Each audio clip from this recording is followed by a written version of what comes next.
The majesty of your psychic intellect and made you my puppet.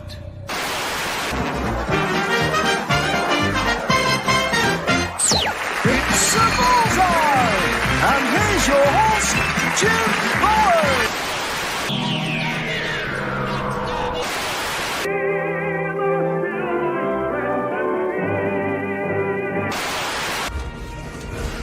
Perhaps today is a good day to die. Prepare for running speed! Sir, there's another starship coming in. It's the Enterprise.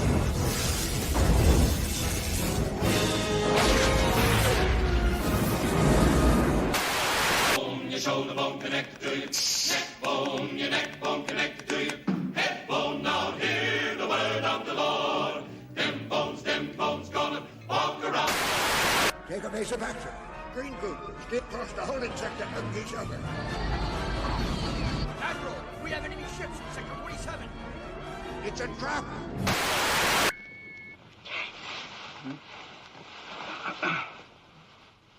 .007 Triple X. Bond, what do you think you're doing? Keeping the British end up, sir. Nobody does.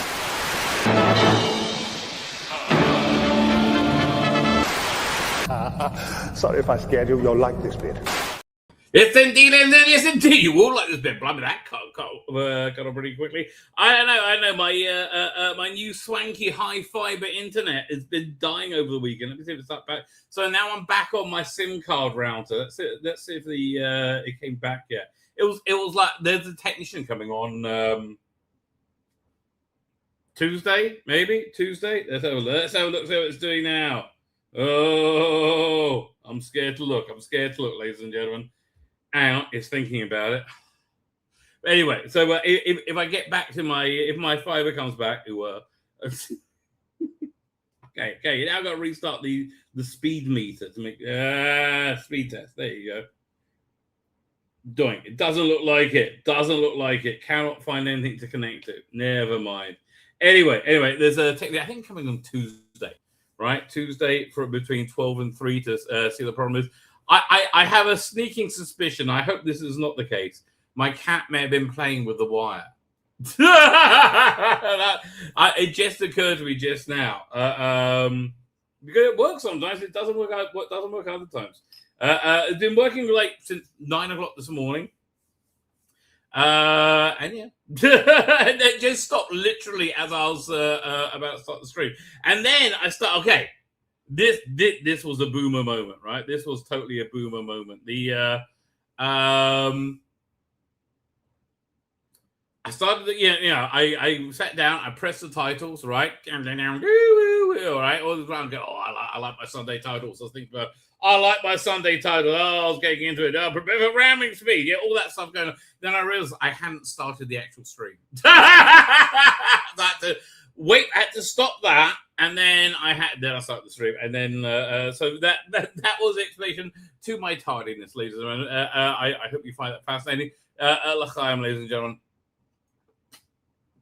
Yeah, a little bit of butterbeer makes some. It's not butterbeer. I know. What would you prefer? I wouldn't want a pangalactic gargle blaster because that will kill you. All right. What Romulan ale? What alcohol would I like to try? Romulan ale. 100% I like to try Romulan ale. I feel it's kind of like, sake to a certain extent, right?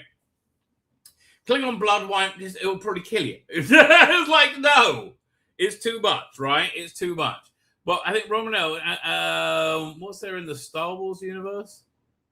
We think. I mean, they had all those funky drinks in the cantina. 1 second. Well, that's weird. What's this? Excited to launch my new Cyberbook on pre-order. What's this? Special edition of 35 sold out on launch day. Here. We will look at this. Andrew Skillis has got a really cool new book. Oh, mate, this is really breaking news. Wow. Hang on, doink. Should we look at it now? Oh, a second. Share screen. We'll have a quick peek.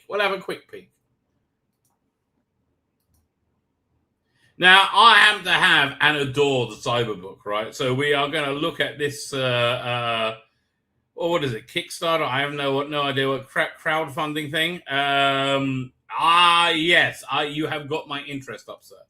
You've got my interest, but not my dander. There you go. So that's always a good way. Oh, Green Cracker. I stayed up too late last night after downstream. We spoke a lot about Spider-Noir. I still got to see the second episode. It was like, it's okay. I like when I had time to watch something earlier today. I watched Your Friends and Neighbors because that I'm into. I hate they give it they dumped it all in one day. They should have made it a weekly rollout. I mean, Amazon are just schmucks. I'm sorry, they are really their app is a piece of shit. Amazon, they got great content. But their app is a piece of shit, and they don't know, and it's run for shit, for quite frankly. All right, they could be the number one streaming service easily, right? With the content they got, with the reach they got, they just need a better app and some kind of fucking direction, which they don't have. Like they're running around in a million different ways. Lean into Bond, I would say to Amazon. Lean into Bond as your signature product, and you get all that. What's the word I'm looking for? Subconscious? No, not subconscious. You get that, like, all that inbuilt information, right? You get you get that class, that prestige, right? If you make Bond your premier product, like your definitive product, right? And to do that, honestly, you should. I was talking about this last night, and I kind of realized what was the difference between Mandalorian season 1 and Mandalorian and Grogu. Now, I enjoyed Mandalorian and Grogu. I thought it was a good movie. I had fun, right? I had genuine fun going to it, right? And it delivered pretty much what it wanted, but it's. It wasn't a story. That first season of Mandalorian was a story, right? It was a classic Western. I'm still reminded a bit where Nick Nolte's Ognall was riding desperately to save Baby Yoda, which is very reminiscent of, what's it called again? Rooster Coburn from True Grit, riding with the with this young girl who's been bitten by a snake to what's her name, to save her life. There was real stakes and tension there, and real cinematic history woven into it. See, that's what Star Wars really needs as well to be Star Wars. It needs to have cinematic history woven into it, right? I mean, it's like, the original Star Wars had Kurosawa movies. There are a whole bunch of cool stuff, and that's really lacking because Star Wars has become its own definitive thing. And I really think they should harken back to the language of early cinema. Again, I'm sad Mandalorian and Grogu died to death at the box office, but that's what's going to happen when you put a TV show on. I mean, it makes me wonder, how did the On the Buses movie do? Let's look it up. We'll go to Grok. Did the On the Buses movie make a profit? We'll do this for a few TV shows now. Let's have a look. Now I'm intrigued. Came out at £71 apparently. Yes, right. The budget approximately £90,000 according to some sort of site. 97. Box office growth was 2.5 million. Typically broken down to 1.5 million in the UK and 1 million overseas. Blimey, On the Buses got £1 million overseas. Wow. So the profit was around 500,000 in 71. That's quite a lot more money than it is today. It took in 28 times its budget, right? Highest grossing film 71, rivaling Diamonds Are Forever, which is impressive. Oh wow, it was the highest grossing or one of our top films in the UK box office, 71. Okay, now we'll ask: did the Are You Being? This one should have made money. It was awesome. Served movie make a profit? Let's have a look. Yeah, this is what the pinnacle of all technology has come to. Me being able to find this stuff out really quickly and easily. Thinking about your request. Please stand by. Please stand by. No. Oh, that's a shame. It did not make a significant profit and was at best modestly successful, or even or break even at best. Right? Budget low. They don't have a number given. Performed reasonably well in the UK, given the show's popularity, but generated limited returns. No precise gross figures were widely published, unlike bigger hits like On the Buses. Okay. And it underperformed relative to expectations for a major sitcom. Reception from creators. Director Bob Kellett called it fairly successful. It broke even. David Croft was more blunt. It was made entirely in a studio, and it shows, yes. It didn't make much money, but if it had been handled differently, I believe, implying disappointment in the financial outcome of the product. Okay, so fine. Now let's ask about: did the Please Sir movie make a profit? Let's have a look. Okay, I can't think of any other. Oh, there's also Steptoe and Son. I bet Steptoe and Son did well. All right, it's thinking about it. I can't believe we're doing this. But okay, we're doing this. Yes. Please say it. Also in 71, right? Also in 71. It ranked the 19th highest grossing films at the British box office in 72. Released in 71, but peaking the following year. It placed it amongst the other successful sitcom adaptations comedies, e.g. Mutiny on the Buses, and ahead and alongside various carry-on films in the broader list. It was one of the most popular films of 1972. Really? It was shit. Like On the Buses, a big winner on a tiny budget, this capitalized on the show's popularity during tough period of UK cinema attendance. Fine. Last one. We'll ask Steptoe and Son. Right? We'll ask about Steptoe and Son. I bet that must have done well. Maybe not, though. Steptoe and Son. They should have Steptoe and Son meet Sanford and Son, the American version of it. That would have been weird. That would be weird. Yet Steptoe and Son did very well. Budget was £100,000, bit more than, and it took 500,000 in the UK. Not as good as was it? Like On the Buses and Please capitalized on the massive popularity of BBC British series. Critical reception was mixed. Praise for the cast and script, but noted for losing some of the TV show's intimacy on the big screen. But audience turned out strongly. A sequel, Steptoe and Son Ride Again, followed. I wonder if that did well. Overall, it was another profitable example of a low-budget, high-end return TV to film trend of the era. Though, there you go. Well, you know, the more you know, baby. The more you know. The base of the Madelon Grogu consumes Star Wars. Yeah, it kind of is. It kind of is, right? And I don't know. I mean, again, it wasn't bad. It probably would have been better as a Disney Plus show. It probably would have been more as expensive.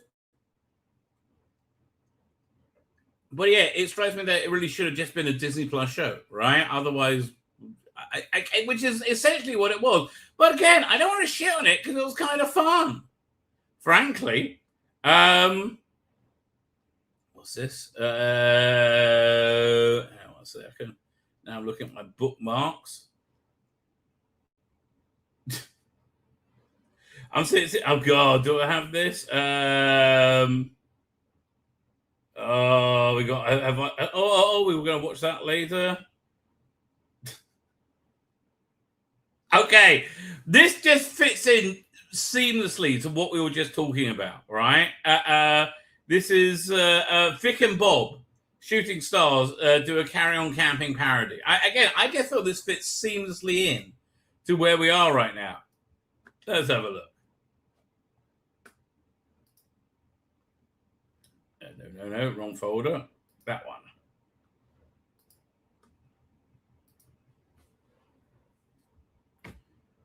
Come on, you can do it. And right, and left, and right, and left, and right, and left, and right. Very good, girls.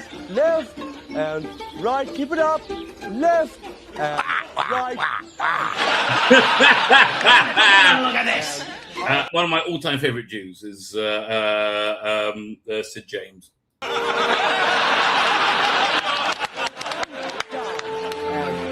Sid, look at the girl. Down. Up, down.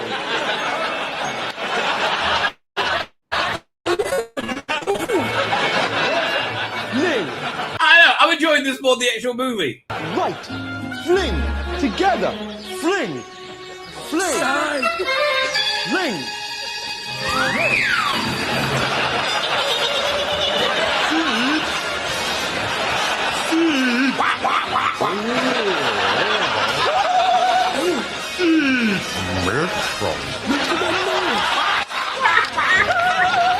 If you're American, you're going, what the fuck is going on?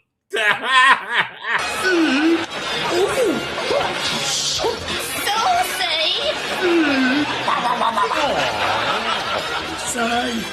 that is the longest pair of tits I've ever seen.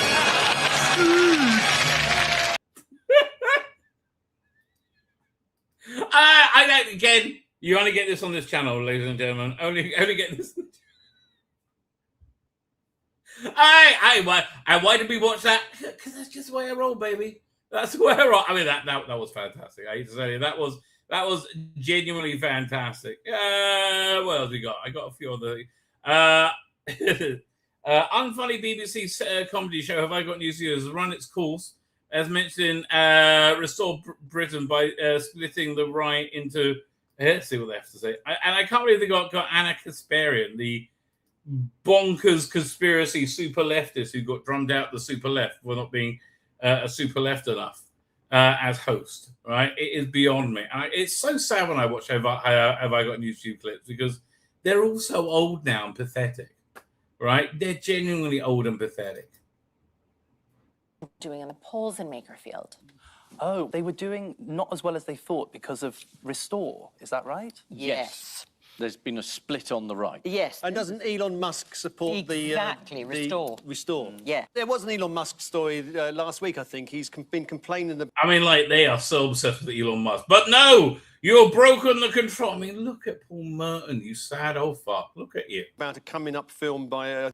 It's like... Whenever I watch EastEnders, I haven't seen it for years. Is Ian Bill still in it? Whenever you see what's his name and he's still there, it's like the guy who played Ken in Coronation Street. What's his name? Ken Barlow, right? They're just there their entire lives. Last week, I think, he's been complaining about a coming up film by, I think, directed by Christopher Nolan, where the part of Helen of Troy is being played by a black actress. And he was very upset about this, although she is indeed a fictional character. Yes. And again... Oh, fuck off. She's a white fictional character, right? And I think having... Who's Elliot Page playing? Right, exactly. Again, I think the suggestion that he's read the Odyssey He's pushing it. I think the only Homer he's aware of is in The Simpsons. Like, I can't let. Oh, you don't share our politics. You must be a dummy. He invented the electric car, you fucks.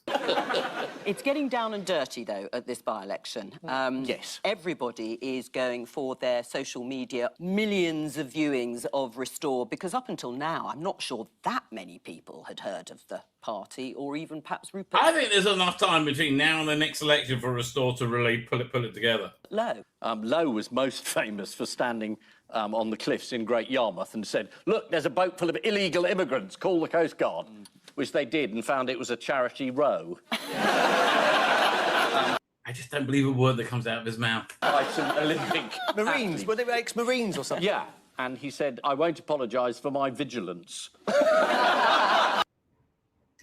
Oh, God. It really is like living in the fucking Hunger Games, isn't it? Oh, these people are the worst. They are really the... Oh, God. Ugh. Oh. Somebody breaking the mold, though, Bill Maher, right? He is not... I mean, he is smart in that he is really going to the centre. He's really trying to appeal to both sides. So check this out. And you know why? By telling the bloody truth. It really is just that. Nobody thought of this before.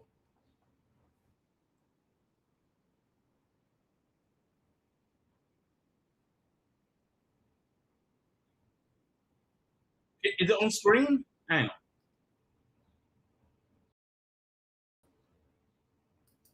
We'll start again. Hang on, I'm going to take it on and put it on again because for me it wasn't working. Try that again. On my podcast the other day, I think it drops.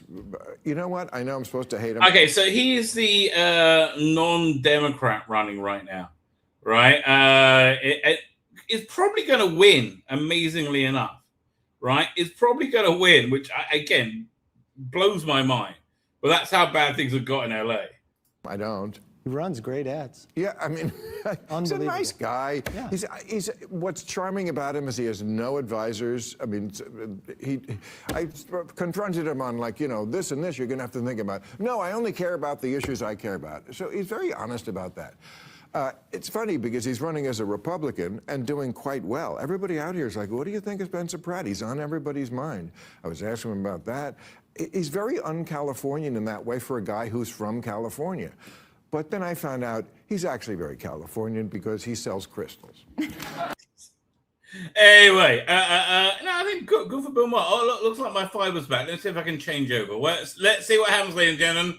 If I get knocked off, I'll be right back. Ooh, I like a good knocking off. If I get rubbed...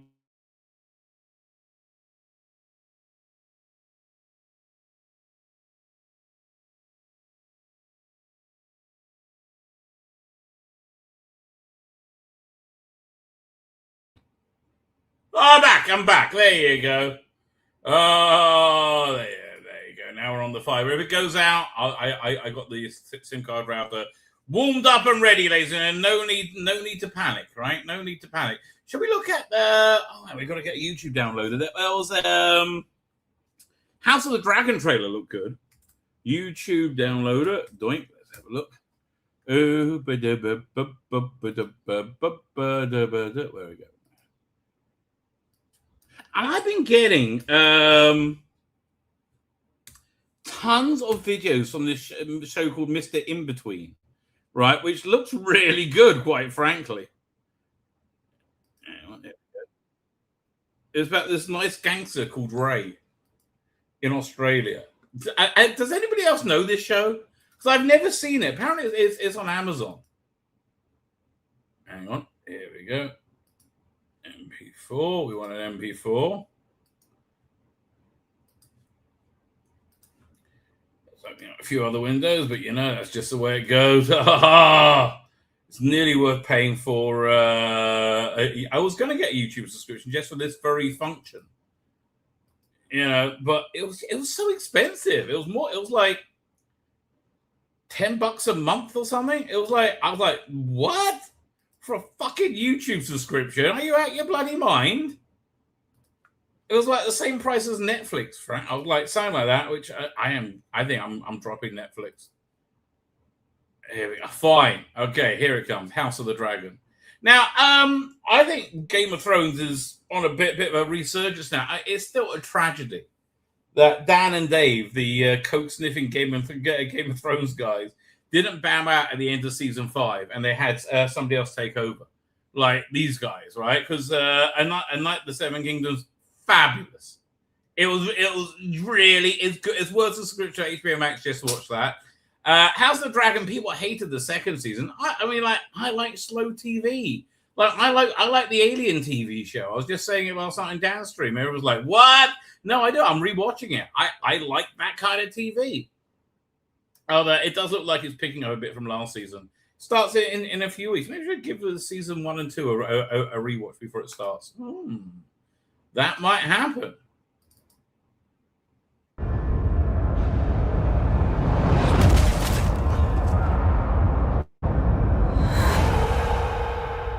So it looks like it's definitely leaning more into the war at this point. Now, there's 2 seasons to go, I believe. These are turbulent times.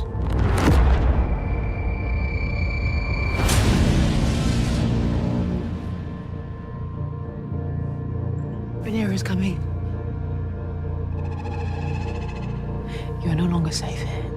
There was the scene in the end of season 1 where there was like a weird club-footed dude who's like a spy chief or something. I can't remember, like very, very dodgy. Had his brother and his father murdered by a squad of people who had their tongues cut out so they could never squeal. I don't remember him in season 2. Oh, in season 2, I think he ran off with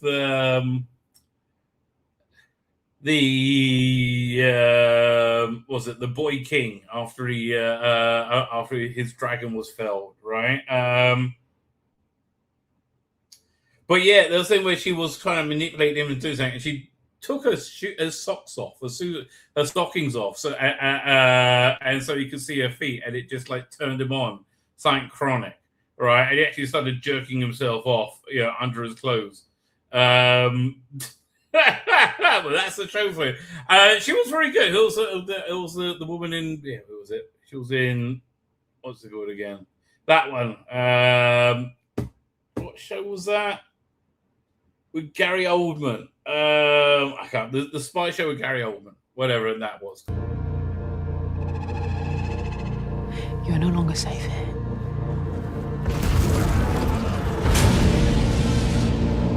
Their defeat is written. We'll secure the city. Wait, was that guy in a previous Game of Thrones series? Without further bloodshed. The Queen has many dragons. But her subjects do not feel safe, nor should they. We see you have been merciful. But the crown is a weight that crushes. You'll do things that spell death for all involved. Okay, look, I'm so into watching it. This looks awesome. Little by little, bite by bite, we are exposing her as weak and unsuited to rule. My enemies have been allowed to muster their strength. She'll certainly fail. And we will raise our own throne. In a war, all suffer. Matt Smith is just always watchable and freaking everything.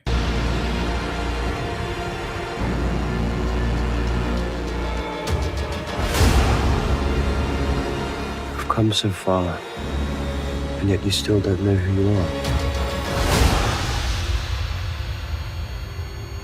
Have you not betrayed your queen? Bring Aegon, the usurper, to me.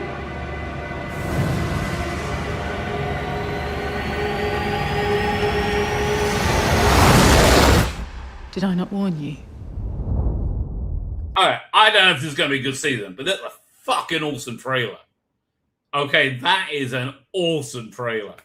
That you would come to this.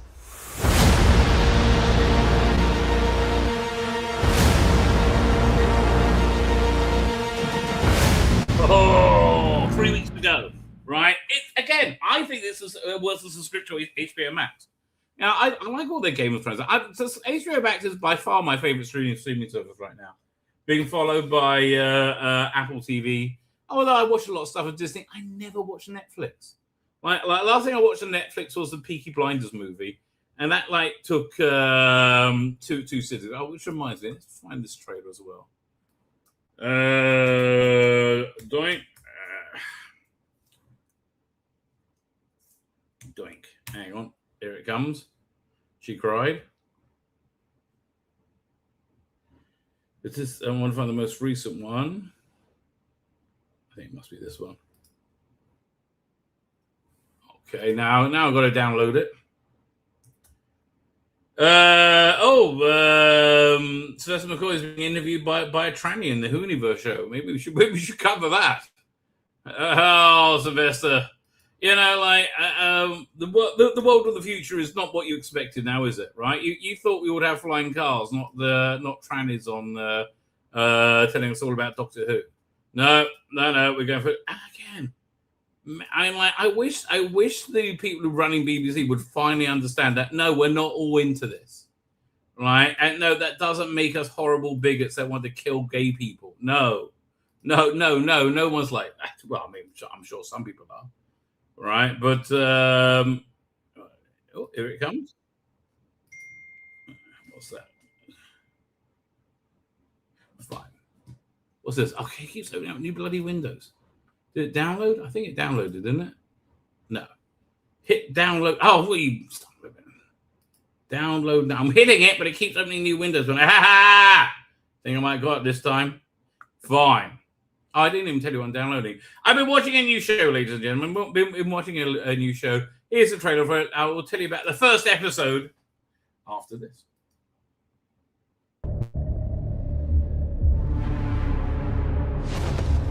Have you seen it out there? The city's a mess. You used to be. I know who I used to be. I know who I am now.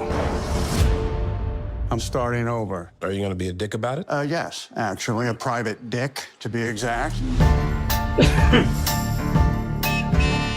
Gotta watch that Project Hail Mary. My friend disappeared. You're an investigator. The thing about Nicolas Cage is, this is the thing the thing I had trouble with. It's just he's looking really old. Right, I think he kind of reminds me of Tim Roth in the Peaky Blinders movie. Just looks really old, right? Yeah, he was very good as a villain in that Peaky Blinders movie. Investigate. And this is clearly something that Nicolas Cage is loving doing, right? Are we going to talk about the fact that her friend turned into some kind of sand monster? Just seems kind of a big deal. What the hell is going on? I can't get into it right now. All I know is that once it starts, it gets worse fast. Until their sicknesses eat them alive. Nicolas Cage can really only be Nicolas Cage, right? That's like he said, that's his only acting. And honestly, for him, that's really enough, I think. Time to show this town who's really in charge. Oh, Dominic Gleeson is some bad. Again, I've only seen the first episode. Excellent. Silvermane's got the city by the throat. Monsters in the streets. Were you really going to sit there and do nothing? That's it. He seems to be made up to look younger than he is. I was never a hero. It's kind of like when the CGI Indiana Jones at the beginning of that awful CGI Indiana Jones movie they recently did, right? And he looked like young Indy, and it was like indistinguishable, but he moved like an old person. There's still time for you to become one.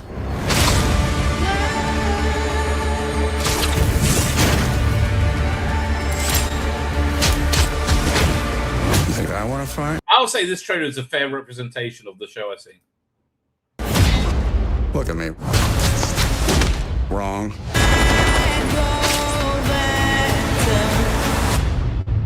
because with no power comes no responsibility.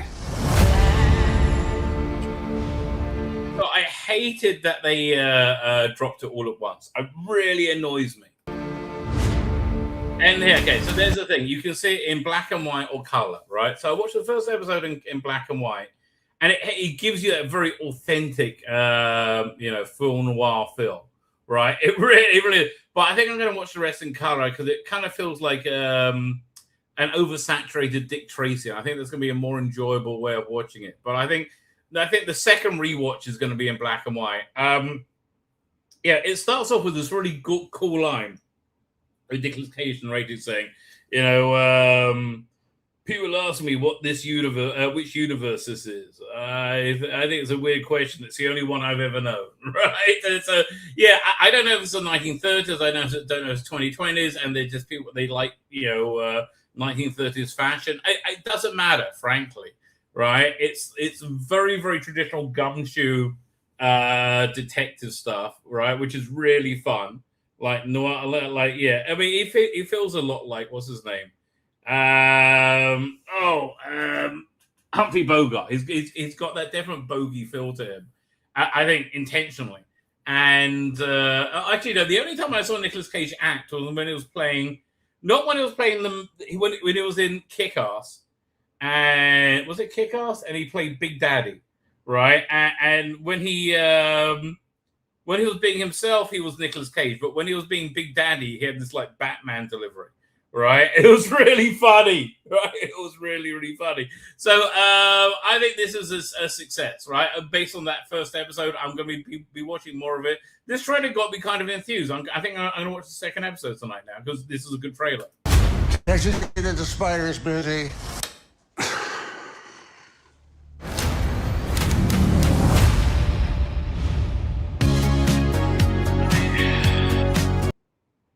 I just wish Prime would get the fucking act together. Morons that they are.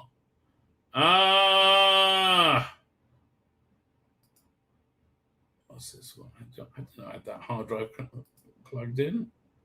Why do I have that hard drive plugged in? Well, that's weird. That is weird. Never mind. All right, fine. I'll work that later. Fine. Let me pull up the thumbnail, and we will get to the chat, ladies and gentlemen. We will get to the chat. I'm a Yankee Doodle Dandy. A Yankee Doodle. Here we go. Doink. It's the 31st of June, baby. Of May. Yay. When they move, the AI kind of falls apart, except for Rusty Davies. He doesn't look very Rusty Davies unless he's moving. Sylv and Paul McGann look kind of perfect together, right? This is a fabulous TARDIS. This TARDIS is fabulous, sadly, for one night only. It's sad because that freaking awesome. I love that TARDIS, right? I absolutely love that TARDIS. And faithful viewer, turns out I was full of shit. Again, we know Russell. We know. Oh, fuck me. Oh, it's a Spider-Man brand new day trailer? Well, we should grab that as well. Hang on. Let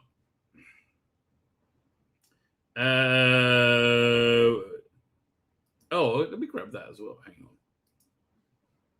Before we get to chat, I'm going to show you the trailer for my favorite Nicolas Cage movie ever, right? And you can try and guess what it is. But I didn't see there was a Spider-Man. I did because I put it on the thumbnail. I have to find it. Oh, did my interwebs go down? No. Hang on. Let's try this again. Oh, there you go. Opening lots of new windows whenever I click any, do this button.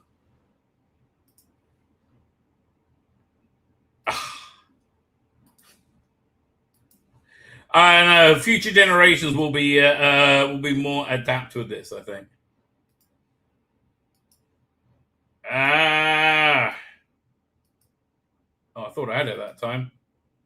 Don't tickle my balls. It's too slow.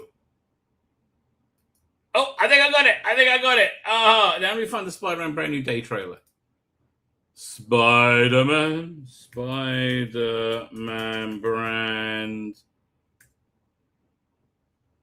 New Day trailer. When they come out? 3 hours ago? Get out of here. Is this real? Or is this AI? Because I heard there was an official trailer out.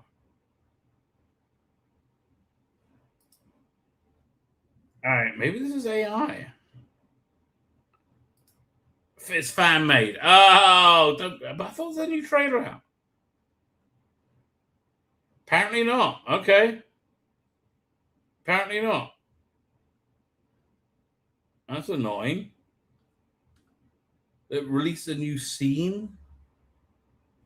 Teaser Pro. No, this is from 2 months ago. Okay, I guess it's not.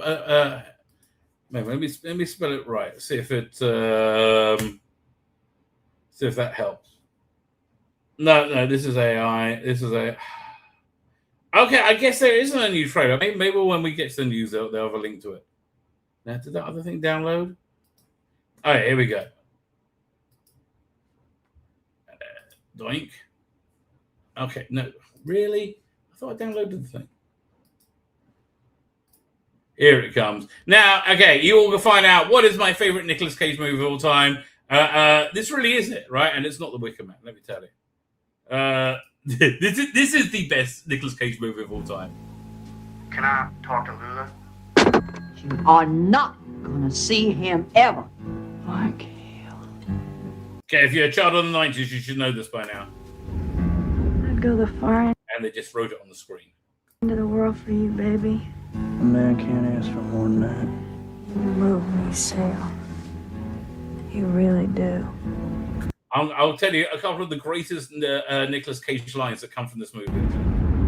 You want me to shoot Sailor in the brains with a gun? Uh-oh. His soundtrack is more the vibe of the movie.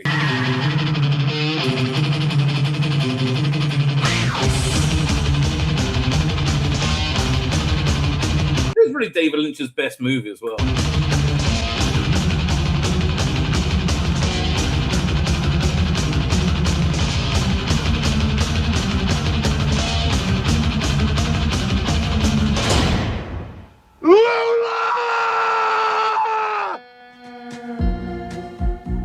It's got like the good fairy in it from Wizard of Oz. It's a really weird movie. I didn't have much parental guidance.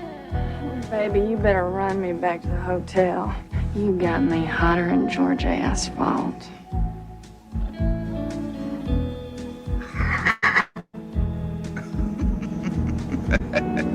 Oh, William Dafoe's great in this. Harry Dean Stanton's good in everything.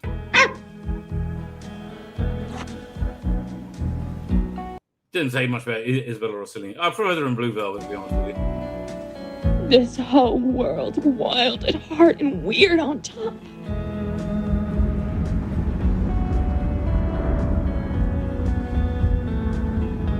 But yeah, this is a strong recommend. If you want, again, it's a bit violent. I warn you now. I had a friend of mine who was really mad at me. I didn't tell him how insanely violent it was. But I said, "Oh, it was awesome." Actually, okay, let me see if I can find a clip from it, and then you will agree how great it is. One sec. What Nicolas Cage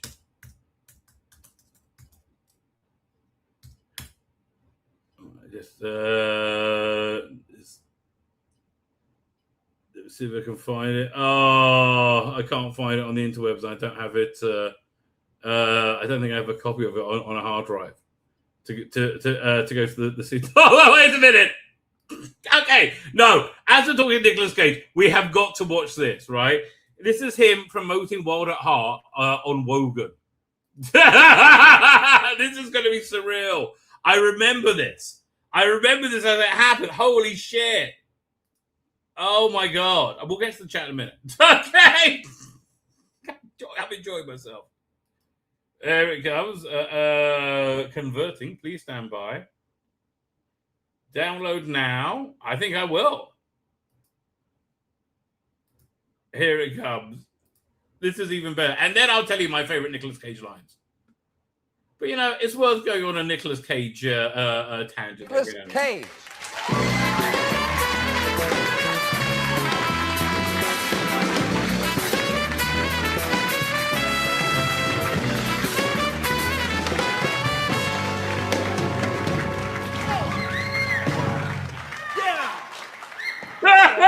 How you doing? Well, understatement's the watchword tonight. Oh, hang on a second. My mic, darn it. All that physical activity just took my mic off. Now, is he playing the character or is he being him? You did a bit of that in Wild at Heart when you're dancing. Sure did. All those karate kicks. Oh, heck, I'll just hold it. Yeah. You know, I'm sorry about that. I just had to get off my chest. You know, I was a bit wound up back there, so. Were you? Worked up? Well, just a little worked up. Do you get carried away? Well... Again, is he putting it on or is he just crazy? I don't know if I get carried away. I just sort of have a good time, and you know, you invited me on your show, so I'm just gonna have a blast. A blast, eh? That's right. Do you find that kind of thing? Or is he super high? My mind is on super high. Loosens you up. And Terry, of course. Just to do a handsprings like that, because I do that quite often. Do you? But before we start, I don't do it then. Me and Harry. I wouldn't doubt it, because you know who you remind me of?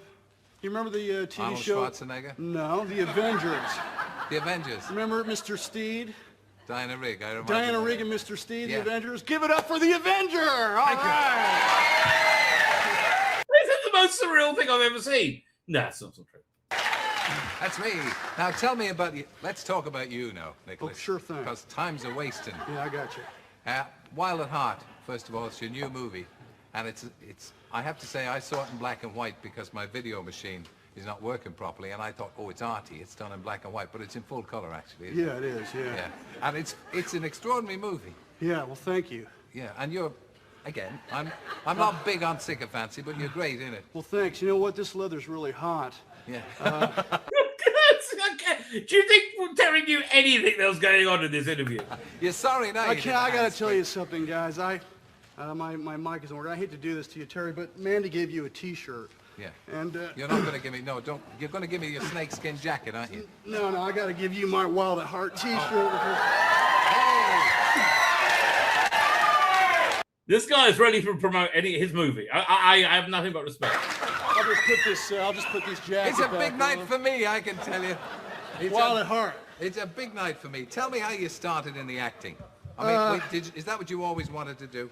Well, you know, when I was 6 years old, I used to watch the TV, you know, and yeah. I used to wonder how those little guys, like... I want to see a taping of Wogan once. It's so bizarre being in this audience. Like me right there, how I got into the TV, how they were talking like you know.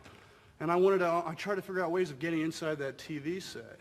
So that was the first time I really wanted to be an actor, I think. Yeah. He's super high. And he's taking the piss. You have been quoted as saying that if you hadn't been an actor, you'd be dead now. Well, you know, maybe I was a little bit far-fetched. It was a crime we lost his super band in the 90s. I guess I had this need, you know, to do kind of crazy things, and if I hadn't become an actor, I used to like the idea of robbing banks. Yeah. So at least now I don't really have to rob a bank. I can just do it in a movie. I think I'd like to hang out with Nicolas Cage. I would like to hang out with him, yes. Safer that way. But if you wanted to, the guys and I, we'd go out and we'd help. If you want to get it off your chest, we'll rob a couple of banks. You want to go rob a bank with me? Well, they're all closed now. We'll have to wait until Tuesday. You get off work soon? It's a bank holiday, so Tuesday. Okay. Okay, we'll make a date. All right. See, wouldn't you want to rob a bank when it's closed? Wouldn't that make more sense? You've come over here to get away from all the excitement, or are you going to work here? Or what are you No, I came over here to go on your show. Oh. Yeah. You see? You see? People still care. Yeah. Yeah. So, what age were you? I mean, you're now 26. Right. You've been acting since... Since I was 16, 10 years. Yeah. You didn't go to acting... You didn't go to acting school, though. I mean, Man, he's only 26, wow. Did you say you're an... I'm bored. Let's get to the chat. Again, I'm finding this fascinating. But, yeah, it's not all about me, baby. This Tardis is fabulous. Sadly, for one night only, it turns out I was full of shit again. Yes. Yes, you were. Okay, so apparently there's no Spider-Man Brand New Day trailer. I was wrong about that. We talked about Spider-Noir. We're going to talk about Russell Davies next. Then we'll talk about Tardis. We've got a lot in front of us, ladies and gentlemen. Let's get to the chat. PD Richards here. Russell Davies, contract violator. Yes, indeed, PD. Yes, indeed. I'm glad to see you're here. You sent me a message on Facebook. I'm really behind on all my messages. It's not break a leg if you're not in front of the camera, on the front stage, I think. Anyway, I know. There's another production you're working on. Please tell me more. I'm always interested in the productions you're working on. Archie Collin is here. How you doing, Archie Collin? Thank you for joining us. Apparently, Bad Will Studios are allowed to violate contract, a.k.a. holding a franchise hostage. Well, listen. But who they're holding it hostage from? The BBC? They're not exactly trusted hands, are they, right? Expose this, devils! Not the Sea Devils. Here's a video about, I don't know, Buddhism, Freemasonry, exposed! We like a bit of exposure. I've got to press play on the thing. Because again, the likenesses vanish, right? As soon as they start moving. Like Sylvester is awful and the smile was terrible. Russell looks more like Russell, though, weirdly enough. You haven't de-rig it. Okay. It's CRAPP. It's crap. I don't know what that means, but okay. Jonathan Cox is hating Jonathan Cox. Consume Star Wars, indeed. They had a couple of Are You Being Served? I remember the one when they went to the Costa del Sol. I don't remember any other Are You Being Served? I'm going to look this up. Not that I doubt you, but I do doubt you. Are You Being Served movies? 1977 feature film Are You Being Served? Spin-off from was there another one? I'm only seeing the one here. Yeah, what's that? I'm looking at their Wikipedia. Are You Being Served? Production, release, critical, box office. There's no mention of a sequel. Wow, it was on 1977. Okay, I expected to go on the Wikipedia and find, oh, look, yeah, I forgot about it. Yeah, okay, now I'm going to go to the Are You Being Served page on Wikipedia. Are You Being Served? Episodes, other adaptations. There was a play. Is it American adaptation, Australian adaptation? I did not know that. Episode. Well, where's the movie? Dutch specials.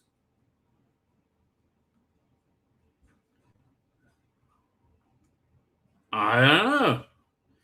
I can't even find a listing to the movie on the Wikipedia Are You Being Served page. Department store. They had the Grace and Favor, right? That was the revival, the sequel. They had a one-off revival episode, which I quite liked. Quite frankly, I was a bit bummed they didn't continue it. I'm just trying to find a link that might take me to the Are You Being Served movie. Broadcast, 13-year run, ended in 85. I don't see any. Restoration of the 72 pilot? No. Character development? No. Theme tune? No. Cast? Recurring cast? Hey, no. I'm only. There was a film and there was a special in 2016, which was a new cast filling out. Yeah, I think there's only one movie. That's what it looks like to me. It looks like there was only one movie. If you can find out more, please let me know. Where are we up to? That was actually Colin. Jonathan Cox is here. Darren M is here. OT is here. Doing OT. Thank you for joining us. If they can't find anyone to play the Doctor, then they'll have to write. They have to end it there. It's not ideal, but it will be a special show. No, what will be best for the show? I've said many times over. What would be best for the show will be a complete reboot, right? But then it would link itself to the original run, stating that everything from Capaldi onward was essentially fan fiction, right? Essentially. That's silly. Are we talking about explaining to Leela how the TARDIS is bigger on the inside, right? Bring back the silly party to set Britain right. I'm afraid so. Yeah, I think you're absolutely right. Also, you got to think, Odie says that of a lot of people who want to play the Doctor, but Russell only wants a Shooting Gatwood clone. Who knows what he wants, right? Who knows what he wants? Have I got news for you? Says you, Robert Payne has become a middle-class dinner table. Oh, God, fuck off. Sounds like a night. No, I think it's more of a toff, a poor toff dinner table. BBC News is full of utter insane woke tards. The former controller came out and said it was a cult. It is a cult. You need to just go in there and fire so many people, right? That's the only way to say the BBC, right? Apparently, I'm defrosted. House of Seven Kings was great. I agree with you, Peter. I thought they're both delivering great entertainment. Pros got one is here. They said they're delivering They are delivering on the dragons, right? Peter Rich did not like Alien Earth, as it's no hole its head canon. Pulse rifles and smart guns 50 years before they were invented. Bambi's chest burst coming out of a human. I can't remember why it was, but it made logic to me at the time, right? I'm going to rewatch it. But see, here's the thing, and this is why I felt it was very, very legitimately fit very well into the Alien franchise. Because for an Alien movie to be a real Alien movie, it's got to be somewhat of an auteur movie, right? It's got to be a movie that has a director's creative vision, which Alien did, Aliens did, and I think to a great extent. I mean, especially the original cut, the director's cut, the Fincher one, Alien 3 did. And I think to a great extent, Alien Resurrection did as well. Frankly, right? I think that it went off the rails there. I like that Alien Earth is Noah Hawley's vision of aliens, right? And I really like that approach. What I would love to see for the Star Trek franchise, right?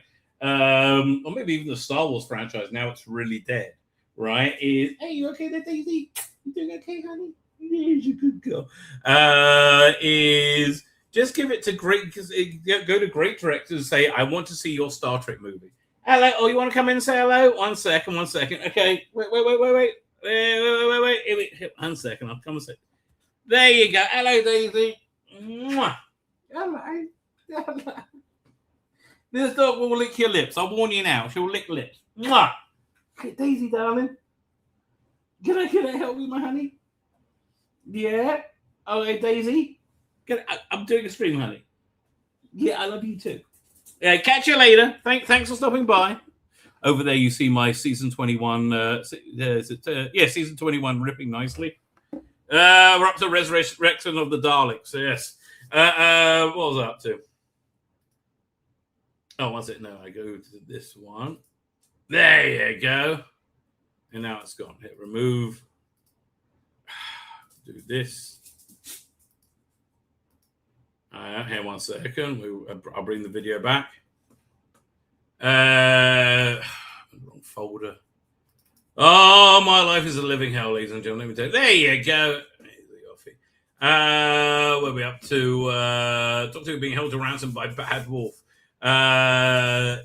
Mexican Netflix, says Peter Rich. I don't know what we're referring to. House of Dragon. It will never sound like a. It'll never not sound like a Chinese restaurant. I like a bit of Chinese restaurants. Yeah, I was saying that's why I believe it's very, very authentic Alien, because that was the only thing the trouble with the Ridley Scott ones, the Prometheus and Covenant, which I loved.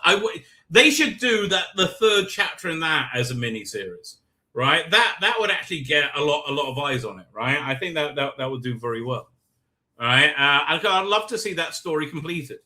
But what can you do? But yeah, no, I like them. But so that's why I like Alien Earth. It's very much an auteur creator's vision.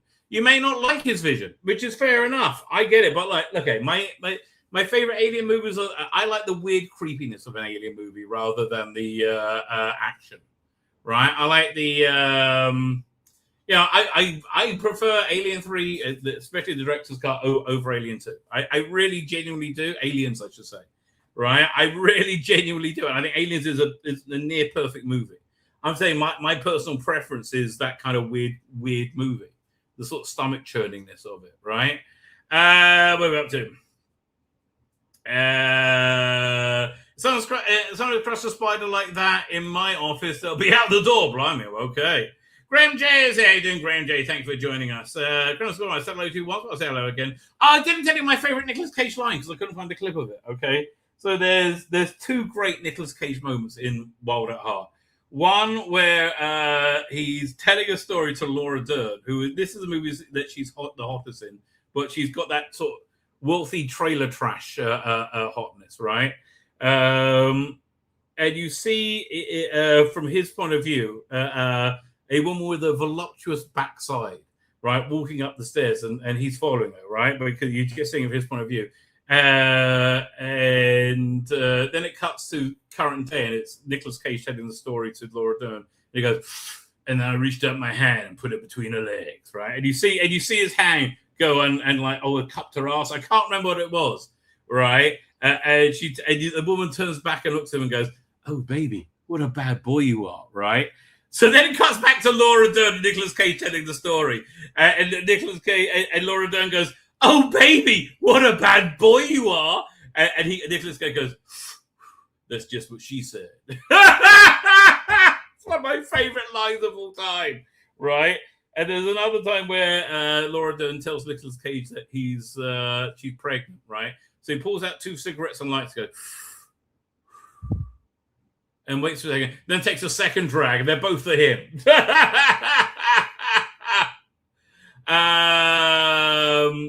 Primer, more money than more sense. That's so true.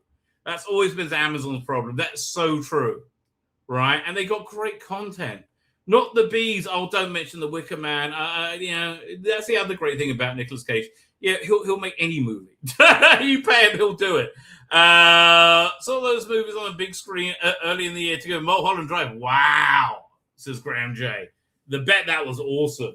Right, well, Blue Velvet, Wild at Heart, and Mulholland Drive. Man, that's got to be a weird evening. Hollywood was on better drugs in those days. Yes, says Colonel Scott Rising. Paul Townsend's here. He's high. I think so too. It was easier to make movie adaptations of sitcoms in the 70s. Well, that's why, yeah, PJ, that's why they leaned into it.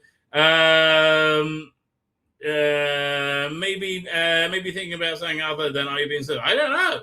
Right? It was called Are You Being Served in 77? They did a TV special, I remember. I don't recall. Grandma's wife says hello, Daisy. Yeah, Daisy, saying hello to you.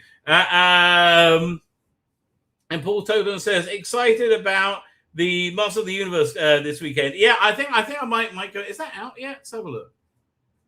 I want to see that. I want to see Supergirl. So, look, Hot Cinema, which is my local movies. You know, I can't believe how bad Mandalorian and Grogu did. It's crazy. Oh, it's coming out this weekend. Okay, that was fun. So we got that on the 4th of June. Anything else? There's an ABBA movie. And on the 25th, Supergirl. And man, people are dunking on Supergirl. It looks fine to me. I have no idea where everyone's freaking out. Right? I really have no idea whatsoever. The Spider-Man at the end of July. Do I see anything else going on? I hope I'm divorced by then. Oh my God. Dragging on for freaking ever. Although we did finally get to a benchmark today, hopefully. Hopefully my soon-to-be ex has signed off on our mediation contract. Paul says not Supergirl. Everybody hates Supergirl. Right. Peter Rich says, yeah, I'm not too enamored with the no Holly vision. I feel Alvarez was better. See, that's the thing. Aliens fans break into 2 groups. They break into fans of like James Cameron Aliens type movies, and they break into like the weird, creepy movies, which I'm in the vast minority. I'm in the tiny minority, I should say, right? But I think that's a good idea of what to do with the property. break it into two brands, doing a Fred Alvarez one. See, that just kind of left me cold, frankly. It felt like I was on an alien ride, right? Wouldn't it be a Rabbi strip without a detour? That is true. I like Romulus until the third act. Oh, Alien Romulus was the third act. Yeah, I can't. But again, it wasn't innovative enough for me. Right, I didn't forget about Spider-Man. I thought it was a new trailer, and I covered Spider-Noir, so I think I'm good. Disclosure Day. Oh, we can look at a thing about Disclosure Day. When's that coming out? Hang on, I got a thing with Steven Spielberg talking about it. Yeah. I just didn't recognize the poster. I'll have a look again. Hang on. Is it downloaded? Yeah. Let's see if Steven Spielberg talk about Disclosure Day for a second. That's not people checking on me. Second, share screen.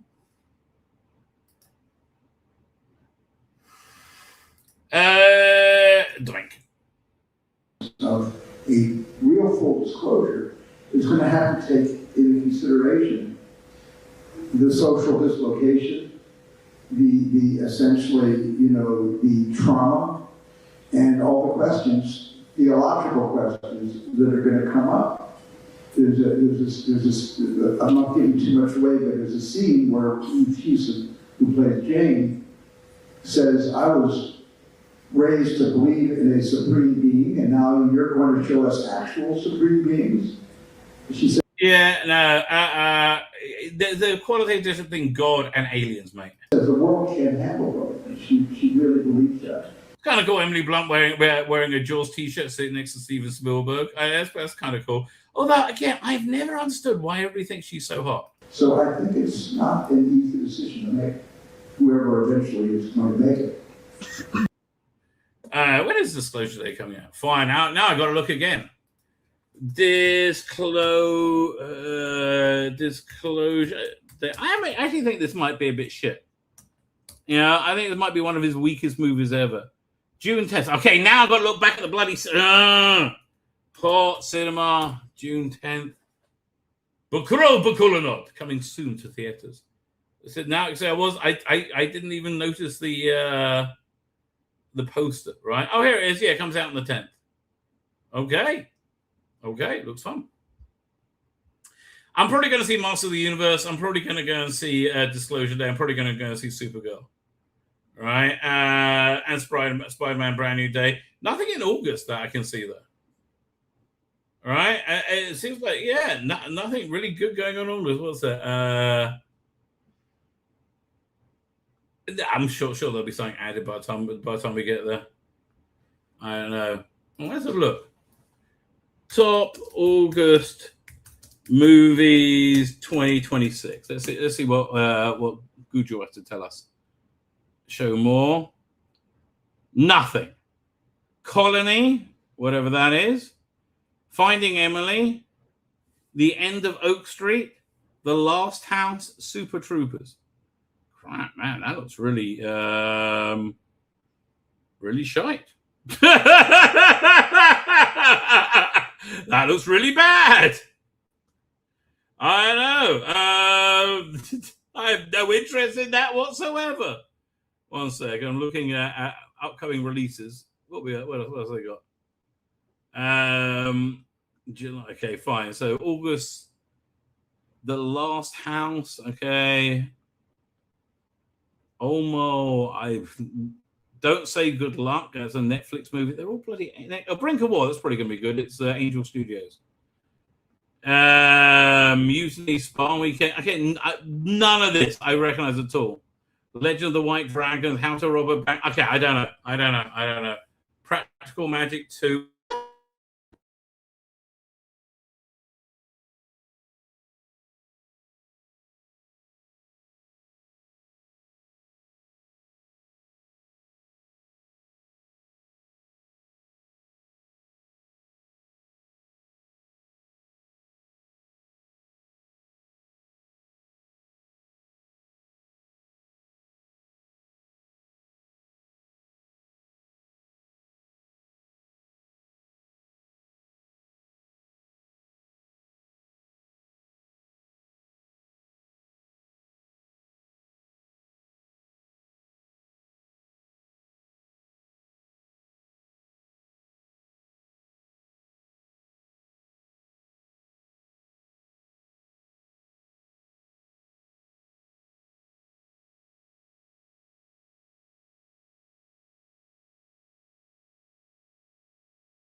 Sorry about that, ladies and gentlemen. The old interwebs went down again. Fortunately, I have my SIM card router at the ready. At the ready. Blimey. So I spent about an hour and 10 minutes waffling. Which is good because I really haven't prepared. All right, I didn't have time really. Fine. Here, let me. Not right now. Just close. You leave me alone. Okay, fine. I'll do a search for Doctor Who. Let's find what Doctor Who articles we're going to go, because there's new. I want to find the Rusty Davies stuff, because apparently he basically confirmed there's no Christmas special, right? Okay, let's look at that. No. Voice Magazine. What on earth is going on with Doctor Who? Nothing good. Nothing good. Hang on. I mean, I saw the article on Twitter or X. Okay, Bleeding Cool. Wades into it. Okay, fine. I'll just go to X. Rossi Davis says the world is out of control and the world a way we can't even contemplate. Yeah, there are a lot of chicks with dicks. That is true. I mean, that really is true. It was definitely in my notifications. Oh, going to the sim router is so much bloody slower. There we go. Now we're going to go all the way back.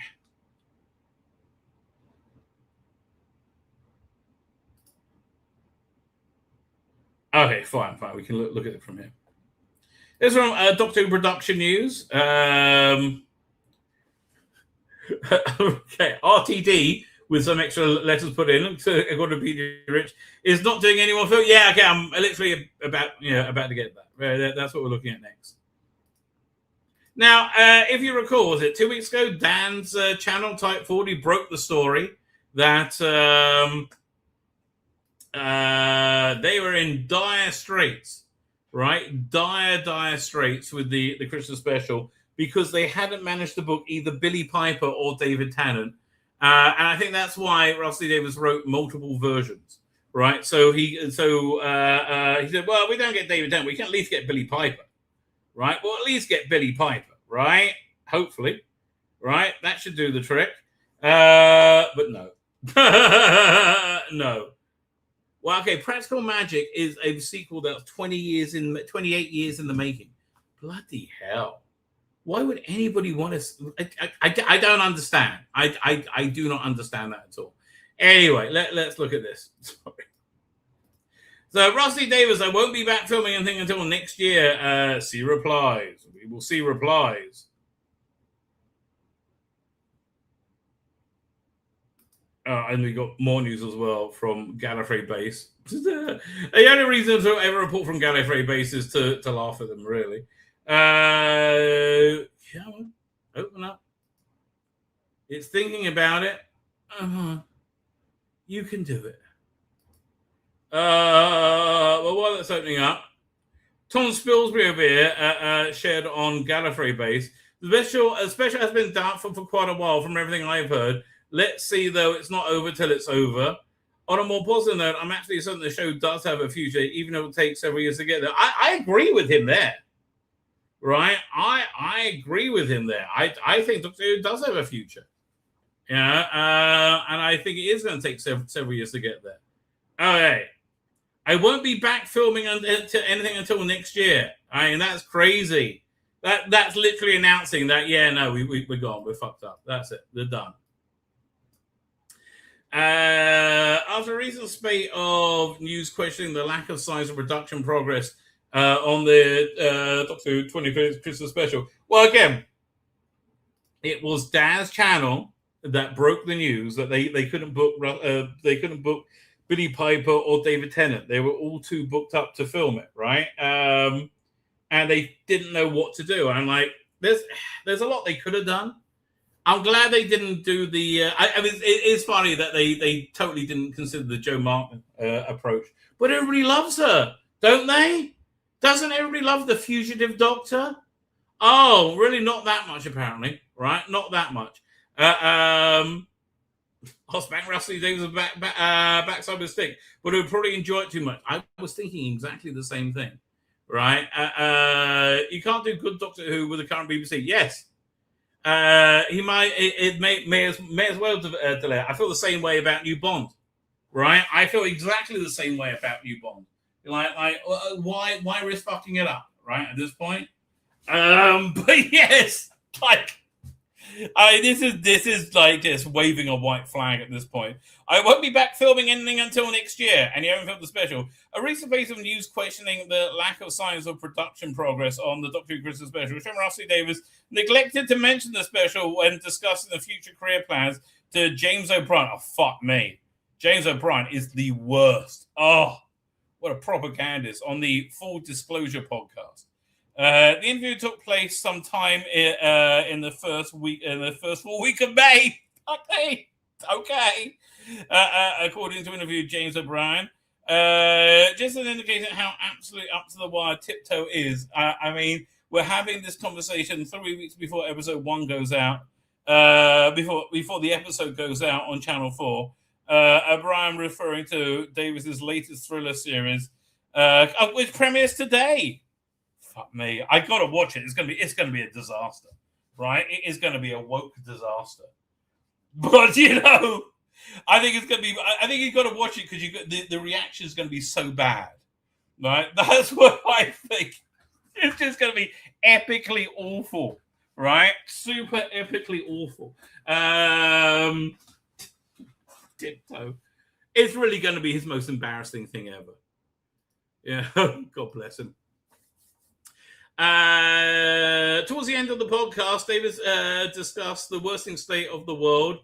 O'Brien asked, "I feel we should end on a more upbeat note, but I'm not sure that's that. That's that. What are you doing next?" So Davies began with, "I don't actually know," before mentioning a dance stage show planned for 2027 based on his hit television It's a Sin. It's a Sin, but it's probably a good idea. I'm having a nice time, he continued. I'm kind of not rushing to write the next thing. I'm going to start now. The Tiptoe, we finished work on that next week, and I'll start right on the next one. So the script will take a few months, and we'll start he says he wants to do a sequel series to it, and then we'll start talking to people about it. So I won't be back filming anything until next year. Really, bloody hell! Oh, hello! Oh, look, it's Rose or Billy Piper.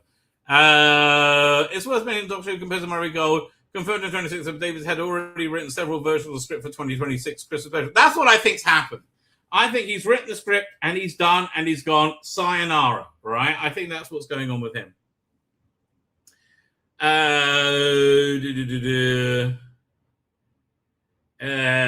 Several versions on 2026. However, that special is obviously something will be obliged to film this year, not next year, unless they have some kind of a temporal filming service, right? 3 thoughts spring to mind from the statement that he's not filming anything in 2027.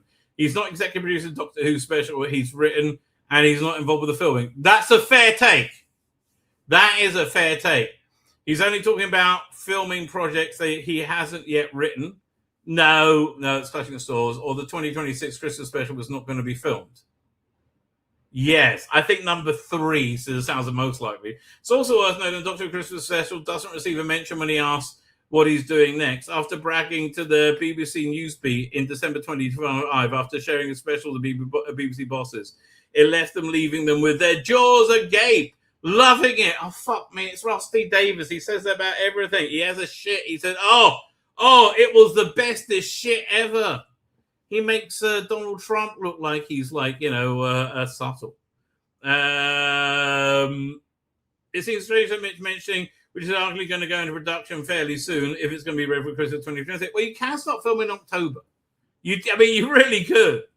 Fans are waiting for an explanation how the 15th Doctor generated Billy Piper. Never give that explanation. Don't bother. Just start again. Never give the explanation, right? Rusty Davies was really into cock. Okay, that was the explanation. All right. See what we've got over here. Oh no, yeah, doink. To Tom Spilsby, somewhat confirming it. As we inch closer to the... Did we read this already? I don't think we did. 3rd of May, yes, from here. As we inch closer... Okay, these people were like, no! The Christmas special is happening! The Christmas special is happening! No! I mean, they really were like that. Holy shit. These people had a cow, right? They had an absolute cow. No! Give me the Christmas special or I'll kill you. So as we edge close to the midpoint of the year, there hasn't been much clarity on the future that holds the Doctor Who showrunner Rusty Davies, aside from announcing that we did read this, but this is from yesterday. Was this updated? Is there an updated section?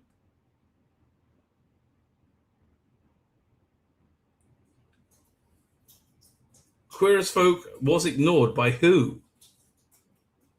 As the question mark surrounding the 15th Doctor, Billy Piper, Gatwell offered a response that no. In full disclosure, it's just saying exactly the same thing. I'm having a nice time, blah, blah, blah. And no one did Davis mention the upcoming Doctor Who adventure, and there are some questions in the interview originally conducted. 3 weeks ago. And looking to focus on Tiptoe, the question was about the future. And he did discuss It's a Sim production, live production, and first announced March 2026. Okay, but no, it looks bad, doesn't it? It looks bad. Rusty Davis says the world is out of control in a way we won't even contemplate. Well, that is true. That is true. This show looks like it's going to be super shit. Oh my god! Look at the fucking rainbow flags up everywhere. Yeah, why do we need to have rainbow fucking trans flags fucking up every fucking where? You can live your life and you're not being oppressed. Okay, actually, now I'm intrigued to see the insanity inside this guy's mind, and Alan Cumming as well, because they believe this bullshit. Let me get this straight. Every street in England's got to have Israeli flags up to make me feel good. Is that the plan? Fuck you. Fucking hypocrites. Thanks to acclaimed dramas like Cucumber, years and years, and It's a Sim BAFTA winning screenwriter Rusty Davies has been responsible for some of the most heartbreaking scenes in recent TV history. Yeah, did you see his Doctor Who? That broke my fucking heart. But even compared to his most jaw-dropping, breathtaking moments, his past works, his latest offering, Tiptoe, stands apart of the most unflinching work to date. Yes, unflinching as it gazes straight to Davis's insanity. Taking an up-close look at modern life, the hard-hitting drama introduces the two neighbours played by Alan Cumming, I think he might be the gay one, and David Morrissey, I think he might be the straight one, who have tolerated living next door to one another for more than a decade. They were probably friends. However, the ever-divided society and culture and increasingly pits one against another. The two men find themselves suddenly at war over deeply held beliefs, with ugly consequences that their feud drags them both over the point of no return. Yeah, again, overt sexuality is for adults in private, right? I don't think that's a weird thing to do, right? And if the LGBTQ world says, no, it's got to be public, well, fuck you. Genuinely, fuck you then. Then no. Half Post UK ahead of the release, Russell told us there were various instances, both in his life and those of every friend I got, that led to the inception of TikTok. Yes, Russell, we're sick of the chicks with dicks in fucking everything. There's a chick with a dick interviewing Sylvester fucking McCoy. Can I get some time without chicks with dicks? How is that unreasonable? I don't in what universe did that become unreasonable? That no, if you don't want to have a chick with a dick, then you're a bigot. No, I'm fucking not. I just don't want more chicks with fucking dicks on TV. Off the border here. I just don't want them in everything. And they're in fucking everything. It's not normal. I know you think it is. I don't. And most people agree with me. You cunt. Things happen both at work at home in ways that I'm not going to into because it'll only encourage them to happen again. Or nothing happened and you're just being a fucking drama queen, right? I said drama queen, not queen. Generally, that made me think, that's enough, he explains.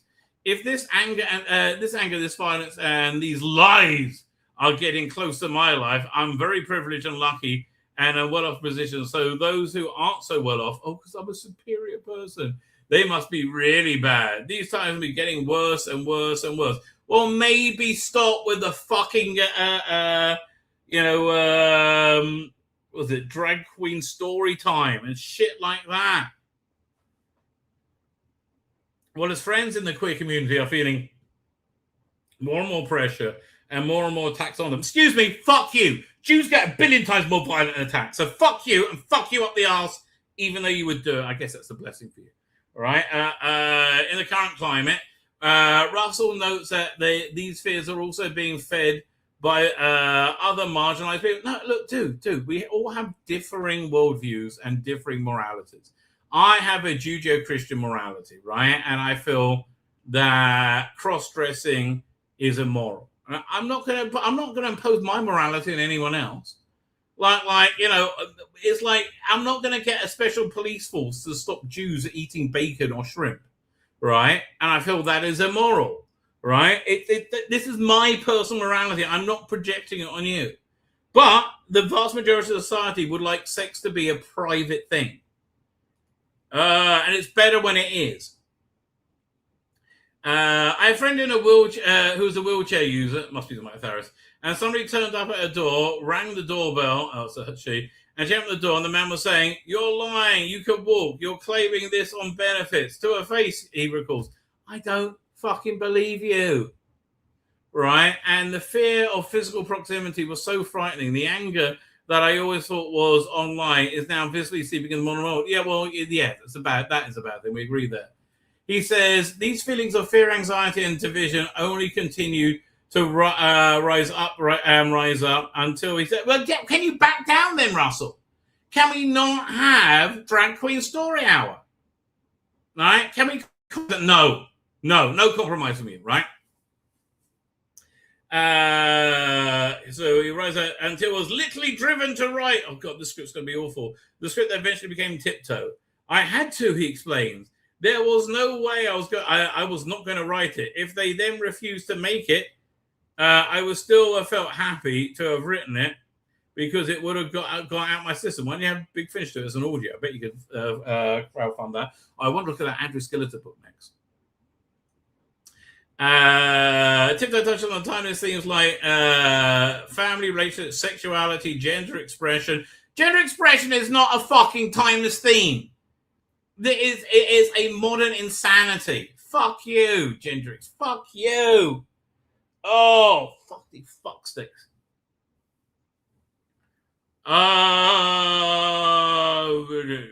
Gender expression. And tolerance. Oh, how tolerant are your Brexit voters? Right, exactly. How about people who are voting Restore? Are you tolerant of them? No. How about Jews? No, not tolerant of them.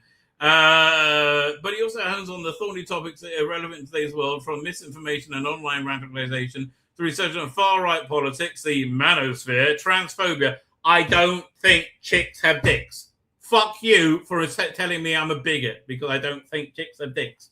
I'm okay. I'm not saying chicks don't have dicks. I'm saying I don't think they're chicks if they have a dick. That's what I think, right? But I mean, you can think what you want, mate. Okay, I'm not enforcing my view on you. Why are you forcing your view on me? Right? I mean, are you anti-Semitic if you don't think Moses got the 10 Commandments at Mount Sinai? I don't think you're anti-Semitic if you don't think that. And the dangers and consequences of unregulated social media. Yes, we must clamp down. The thought police must come in. Right? Episode 1, which actually starts at the end of the story, in the aftermath of an unspeakable violence and hatred, before rewinding to just days earlier, leaving viewers pondering. What's that? Coming in. Leaving viewers pondering. How the hell things got to that point. As well as says, how is society reaching this point? Because you can't fucking stop with your fucking religious crusade. Unlike some of his most popular work, Tiptoe's writer, the show isn't so much a cautionary tale, it's a reflection of 2026 as he sees it. Yes, I know it's as he sees it because he's fucking insane. Oh, I can't. Really? Oh, mate, no. Holy crap. I mean, this is like a great interview, but I just don't think I can do it. Like, I'm running out of steam already.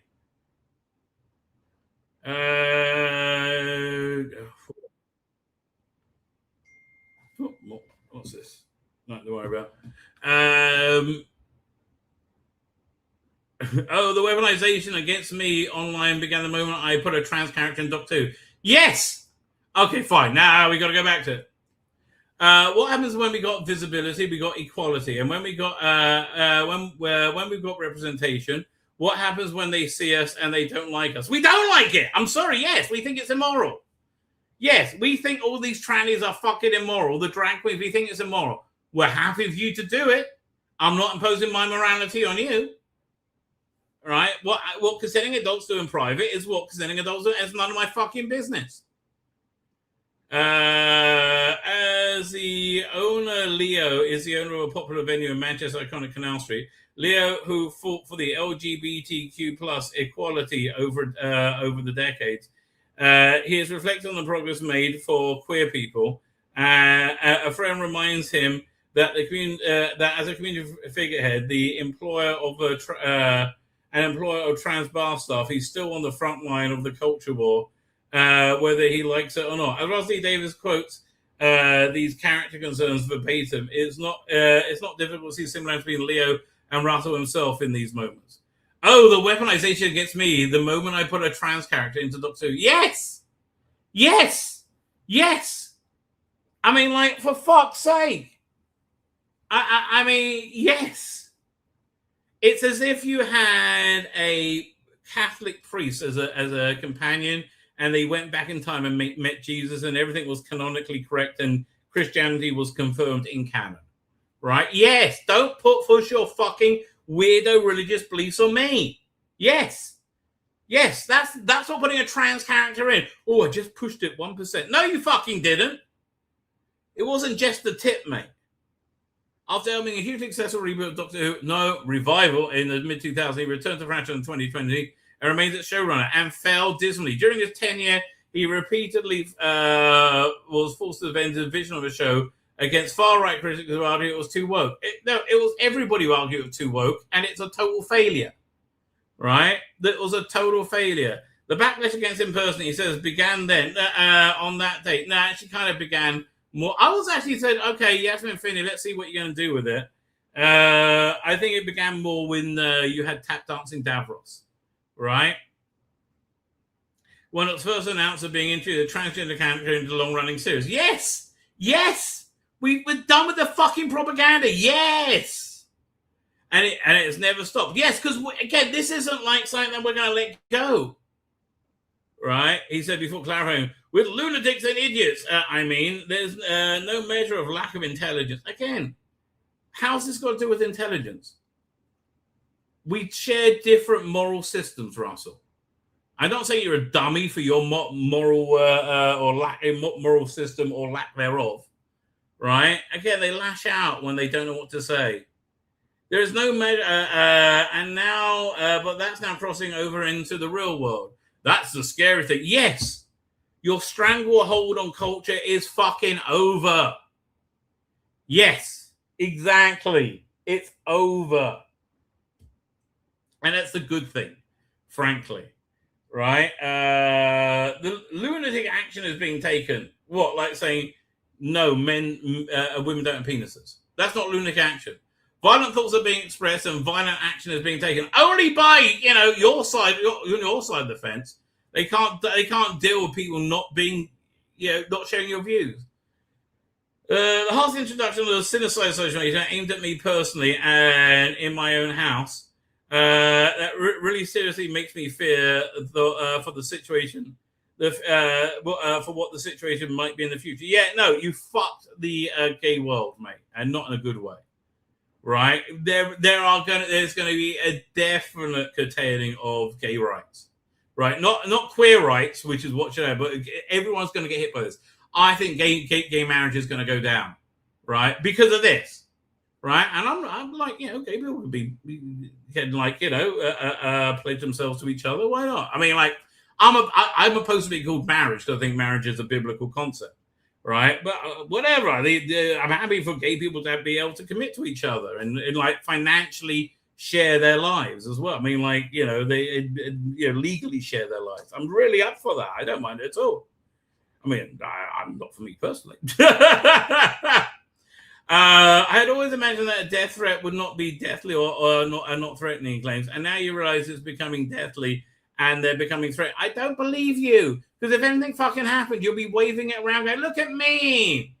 And they're aimed in all directions. There are people whose views I profoundly disagree with who are receiving death threats. It's become part of the normal language. And you have to wonder what the hell is happening to us and where we go. Maybe you push society too fucking far. And society said no. Right? Maybe that happened. With no end in sight. Yeah, how about just give up on like forcing your police down our throats? The Royal Warriors of Rossi Davies began right here, gesturing to his phone the moment we all went online. I kind of agree with you. Right? I kind of agree with you. I'm going to tell you. Hey, Russell. I can't even. Let's have a look at some non-Doctor Who news. Let's see what we got. What's this? Chris Hemsworth's weight loss sparks Thor exit speculation before Secret Wars. Why, if he's got any sense. Mandalorian go, Grogu bombs. Disney needs to stop avoiding Luke Skywalker. Kinda. Yeah, that's actually a very fair point. Supergirl now faces a feminist backlash over Billy Alcott's comments. I think this girl's being shafted. And not in a good way. Right? I don't think she's anything that bad, quite frankly. Yeah, this is bad. Mandalorian and Grogu collapses behind 2 low-budget horror movies. That is bad news for genre movies in general, right? It's really bad news. Okay, wait. Do we have a trailer? I think this will probably be quite a fun movie. Okay, that's the Hulk. Whatever. So the box office tracks points to the worst case scenario. Fuck me. I feel bad for them. I really feel bad for them, right? Steven Spielberg Disclosure Day hit with big Japan delay as tracking stays soft. Trump proven right at CBS says Stephen Colbert's Late Show loses $40 million a year. I would have thought it'd be more. Yeah, man, it's doing bad. Frank Grillo wraps up Man of Tomorrow. Going to be a fucking dark, going to be fucking nightmare. I hope so.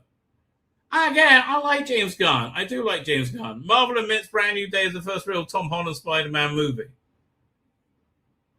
Okay, I don't really understand, but okay.